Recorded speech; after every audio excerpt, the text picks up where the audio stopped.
Hello అండి, hi. బహుభాషా విధానంపై AP deputy CM Pawan Kalyan గారు చేసిన వ్యాఖ్యలకు నటుడు ప్రకాష్ రాజ్ గారు కౌంటర్ ఇచ్చారు. హిందీ భాషను తమపై రుద్దకండి అంటూ చెప్పడం ఇంకో భాషను ద్వేషించడం కాదని ఆయన ట్వీట్ చేశారు.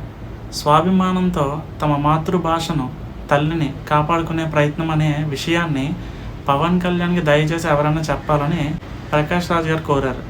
అయితే ఇది ఇలా ఉండగా కొద్దిసేపటి క్రితమే సినీ నిర్మాత బండ్ల గణేష్ ట్విట్టర్లో ఒక ఆసక్తికర ట్వీట్ చేశారనమాట. ఇది నటుడు ప్రకాష్ రాజ్ గారికి కౌంటర్గానే ట్వీట్ చేసినట్టు నెటిజన్లు చర్చించుకుంటున్నారు. యాక్చువల్గా ఆ ట్వీట్ ఏంటంటే, కృతజ్ఞత లేకుండా బ్రతకడం మానవత్వాన్ని కోల్పోవడమే, ద్రోహంతో బ్రతకడం మనుష్యత్వాన్ని నాశనం చేసుకోవడం, మనం ఎప్పుడు కృతజ్ఞతతో జీవించాలి అని రాసుకొచ్చారు.